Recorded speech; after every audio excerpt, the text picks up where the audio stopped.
Hey everybody, today I have my Ingersoll Rand IQ V20 series half-inch battery-powered impact gun. It is a W700 series, all right, and if you look inside the battery, it'll actually give you the model number right there, which is a W1750. That's what you're going to usually see when you're trying to get parts for these things. And what has happened is the switch, which is this is the forward and reverse switch. It's gotten burned up, and the switch is non-serviceable. So we went ahead and went on Amazon, and we have purchased the new Ingersoll Rand switch for it. There is the part number if people want to know, but I'd always double check your part numbers. You need to always double check your part numbers. Be sure you have the right part number. So first thing you're going to do is you're going to take out these two screws here, which are the two longer screws. Then all the other screws that go in here are all the same size. There's 12 screws total, I do believe. So now that we have all the screws out, I'm going to try to get this front cover off so we can access the switch. Let me see if it comes off easily, and we'll come back.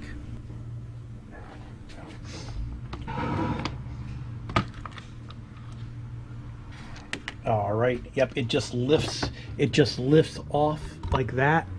As you can see, here is the switch. It looks like the same, and it looks like we're going to have to solder the wires onto the motor. So let me go get a soldering gun and we'll get these connections unsoldered. Okay, I've got my soldering gun warming up here, and as you can see, there's got a little bit of tape in here that just lifts up, and that just lifts out. So now all we have to do is unsolder the wires. One of the wires is tucked in here.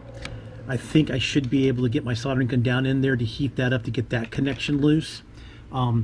But if you can't, you're going to have to take the other two screws out on the back side to lift this whole assembly up to get to the screws. Let me see if I can get that positive one unsoldered real quick to show you how it comes unsoldered.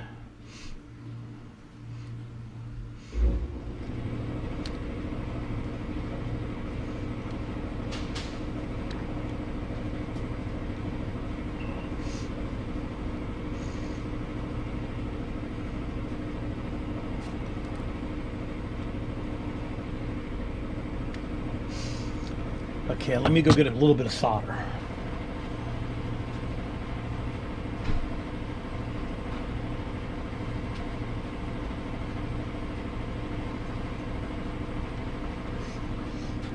So what I'm going to do is I'm going to go ahead and melt a little bit of solder on my tip to make it have a better, so it will conduct the heat better to the motor. So it might look like I'm trying to solder it, but actually I'm just trying to get the heat. There we go, coming right out. So we'll go ahead and do the same thing on the under one.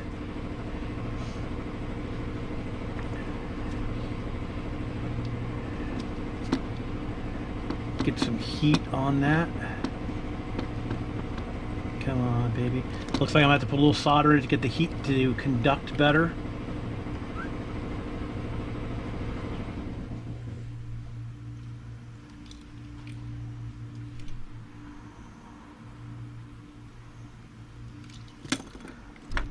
And there, that one came right out. All right. There's the old switch, unsoldered, ready for the new one to get in. So all you have to do now is the black one goes down underneath. But probably the solder closed the hole up, which is okay. And these are already pre-tinned, so all you have to do is heat them up, hold the wire where it needs to be, and get the solder to melt.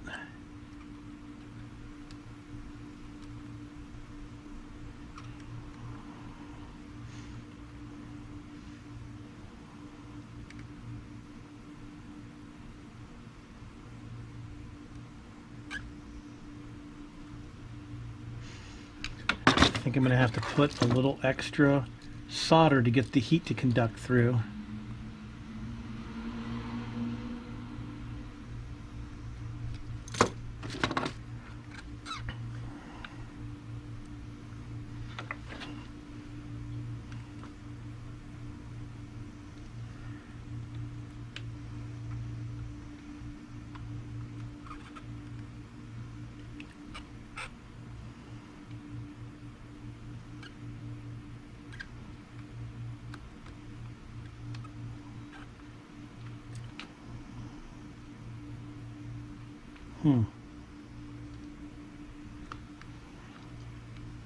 started to. It started to go.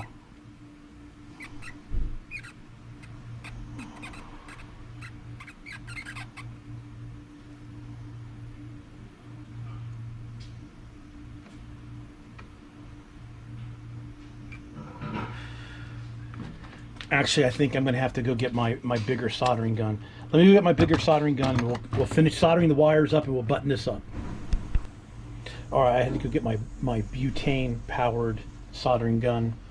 That other one wasn't getting it hot enough, so I already got the one. I've already got the black one in. So what I'm going to do here is the same thing. I'm going to put a little solder on my gun so it conducts the heat better through the motor. And we'll put this on here.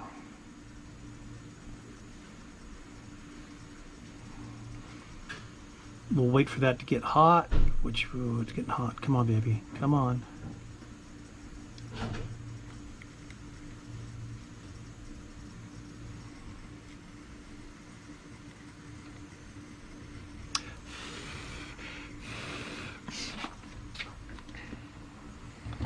All right.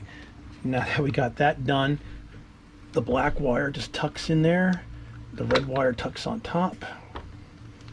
This has to slide into the switch that goes there. Then this goes there. No need for any tape. So that's all put in right, except for this wire. Tuck your wire back in. There we go. Okay, that feels good. Switch. Now we line everything else up. All right, let me get all the screws back in and we'll test it to make sure it works. Alrighty, I got all the screws back in. Here's the battery. There's that. Oh yeah. Before, it's like you'd hit the trigger and then nothing would happen. You'd kind of like shake the gun and it would start to work. And what I understand what happens is that the contacts inside the switch arc and they get bad. So basically, you don't want to take and be switching the switch with any type of power. But that's much better. The switch feels much better too. All right, everybody.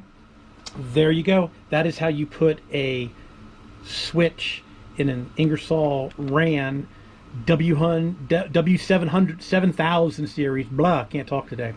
All right, everybody. Thanks for watching. Please subscribe. You can always do that in that corner. Please give me a thumbs up if you like my automotive repair videos and my tool repair videos.